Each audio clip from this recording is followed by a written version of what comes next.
My two boys. My boys. And my baby. Just leave me here now. And the little orphan lady. So this one wants to make babies with another one down there, and he jumped over the gate to get to her earlier, and he still hasn't had enough. Still, goats are my favourites. They're trying to eat everything. Greedy goat.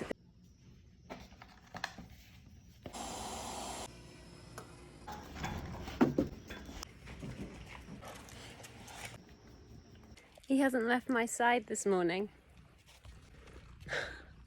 My little companion, my little furry companion. Sometimes I think I like animals more than I like humans. There's a pig missing and a broken gate. The gate's only as strong as the person wanting to get out of it, I guess. Or the pig wanting to escape. And these are his as well.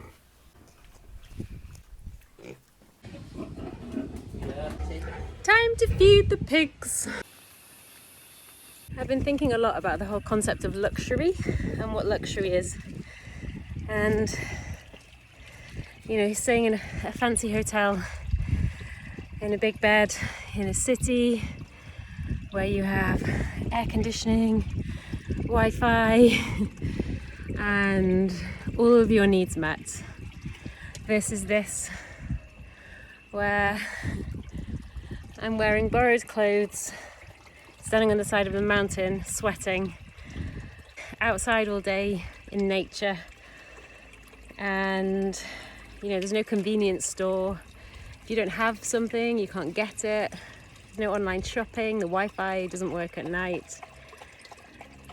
And I take this. I choose this any day.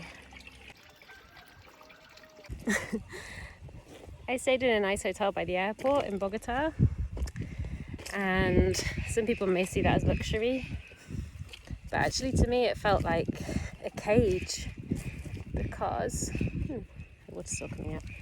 It felt like a cage because, yeah, I felt safe in some parts of the city, but I didn't feel like I could just get up and walk outside.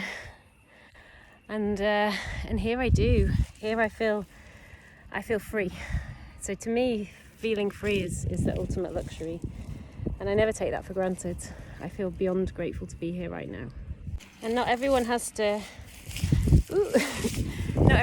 agree with you. Not everyone has to understand your life choices. You know, so many people I know would hate this.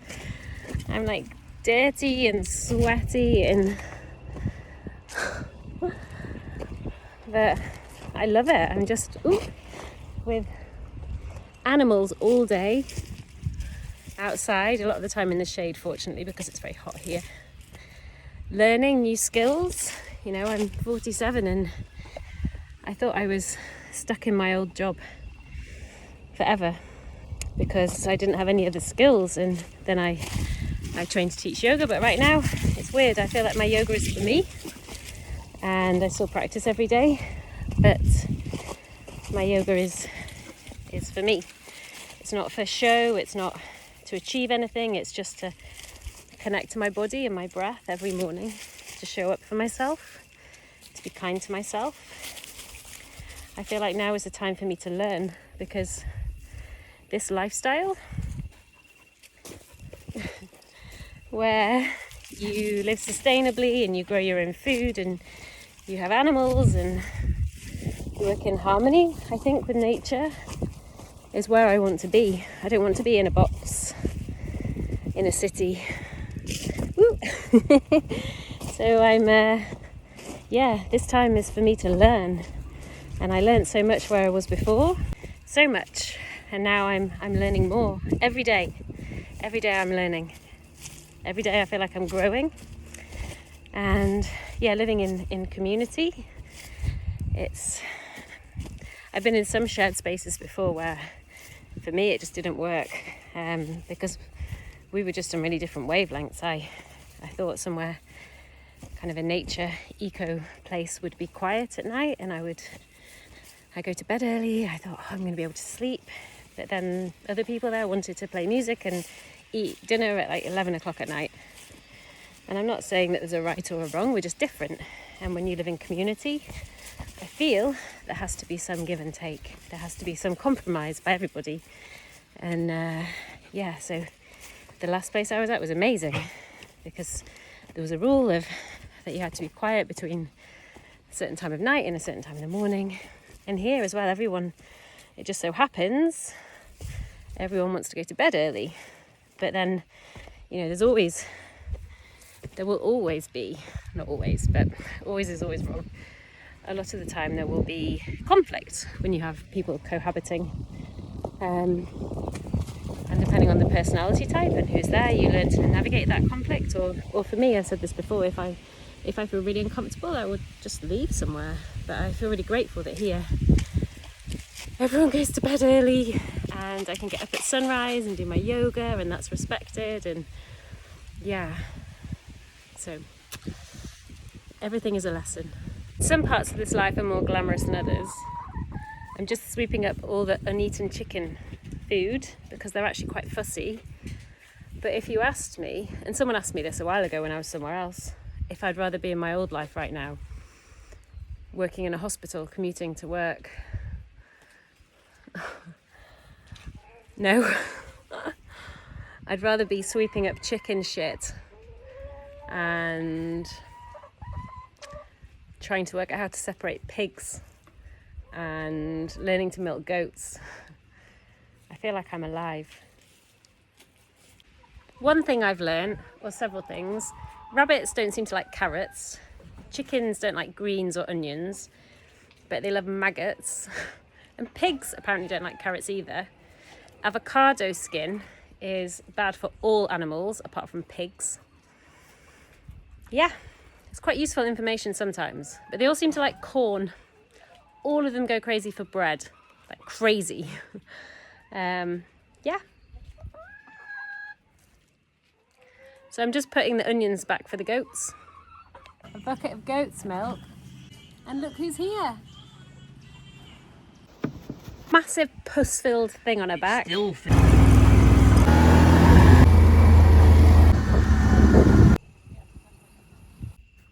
Girl that has the abscess needs an injection of antibiotics. It's hard to give an animal an injection. You can't say you've got an infection. You can't say you've got an infection, you need antibiotics. Stand still while I give you this injection. They don't understand, and I don't want to scare her, and it's really... This one I'm not, I'm just stroking. I love you. Oh my God, I love goats. I never thought I'd love goats, but I do. Their energy is just so gentle and beautiful. And they're just really loving. Anyway, yeah, so she's over here. And I'm just chilling out, waiting for the right moment. Right, my love.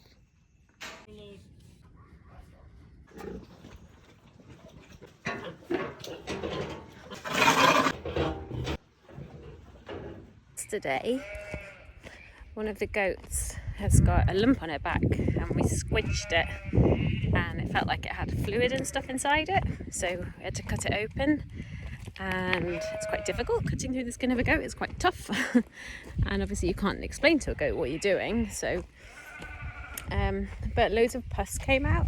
Cows, hello. I haven't got any food, so they won't be interested in me, and she's really timid. I don't know why. I mean, I should be more scared of her than she is of me, but so yeah, we squeezed it and a load of pus came out, and then she needs injections of antibiotics, which is quite hard also to, and I think it probably is sore and it just feels really mean, but sometimes you have to do these things that aren't quite as nice. And then one of the little baby goats today as well got her legs tangled up in something, and she's got something on her tummy, so it's actually I guess it's the same with everything in life. Sometimes it's all rosy and lovely, and other times it's sad and not so rosy. And then I had such a beautiful practice for yoga this morning. It was amazing. We went up at sunrise to do some weeding in a different place, and so it was really lovely. They said I could do my yoga when we got up there and then do the weeding after the yoga. And it was just so peaceful and so beautiful. And I only had a couple of dogs try and join me. So it was the first kind of proper yoga practice that I feel like I've done in quite a long time for me. And then afterwards we came back down and the pig's water had leaked and the water was empty. Then we don't have any water because it's fed by a spring, and there's a lot of water in the pig's thing and all these other things. And it just kind of makes me realise for me how important it is to get my my yoga done in the morning before life happens, because you can't predict what's going to happen in a day. But if you can get your yoga done before life happens. And and please excuse my hair, it's been really, really hot today. Howler monkeys are here.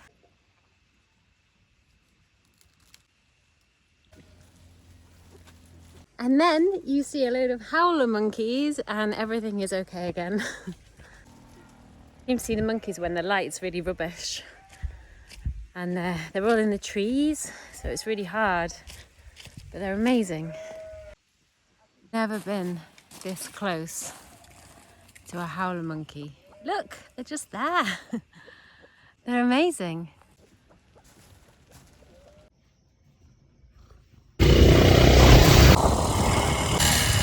Nice.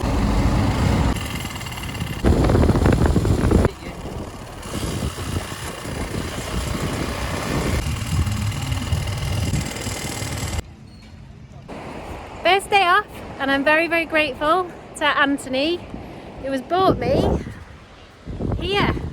There he is, on his motorbike, and I even got a real helmet and he got a shit one. Not a shit one.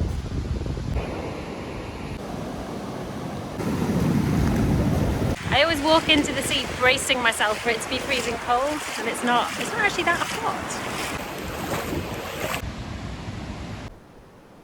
Samara at the beach.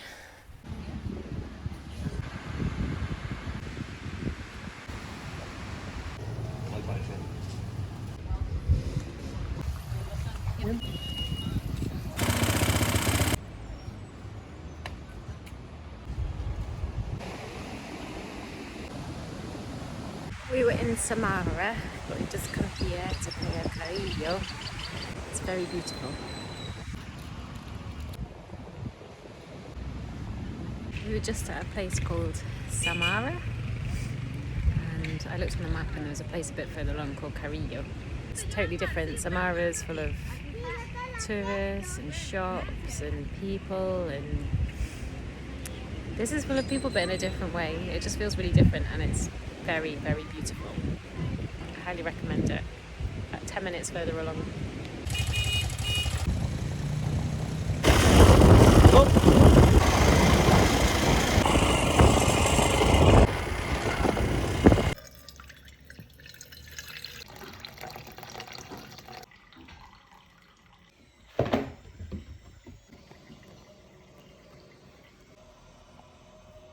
Yesterday was my first day off, and I'm really, really lucky. One of the guys who's here has use of a motorbike. So we went to Samara, a beach, and it was really lovely to go in the sea. It's really beautiful, but very touristy. And I'm not a massive fan of touristy places. So when we arrived, a man asked, well, first of all, they were serving coconut water in a plastic cup, which makes my heart sad. And then a man asked if we wanted to hire sunbeds for the day for $40. And I said, oh no, it's too expensive. So then he said $30. But, you know, it's a lovely place. There's a market, there's lots of restaurants and things, but it doesn't really do it for me. And we looked on the map and there was another beach a little bit further along, Playa Carrillo. I don't know if I'm saying that right, it's double R. I can't say. And so we went another 10 minutes, maybe less, along the coast, and there were people there, but less people. There were no shops, no restaurants, nothing. There were a few little carts selling things like ceviche and pipa fria. And in Costa Rica, pipa fria is coconut water. And I've discovered that it's not that in all countries. So it actually means cold pipes if you look up the Spanish meaning. But pipa fria in Costa Rica is coconut water. So there are a few little stalls along the beach selling things like ceviche and pipa fria, but essentially nothing. And no $40 sunbeds, just palm trees. So you could just sit under the palm trees in the shade, you don't have to pay $40. So my top tip is if you don't want to spend loads of money in a country, go to where the local people go. Don't spend $40 on a sunbed. Lie under a palm tree. Eat ceviche on the beach. Or drink pipa fria out of a coconut, not out of a plastic cup, for twice the price. Yeah, we found some coconuts on the beach too, so we're going to crack them open later. Trough filled. I'm only doing a couple of bits today because I feel like I didn't do enough the other day. It's a bit of a slack day when I did my yoga at sunrise up high. So I just fed the chickens and I'm checking on the water situation. But we have a bigger water situation. A spring feeds a tank and the tank's been emptying too quickly, so some of the others are looking for a leak. Because the other day we had no water. When the pig trough emptied, we had no water, which is not no water to wash, it's no water to drink. So it's quite important. But yeah, it's just so beautiful.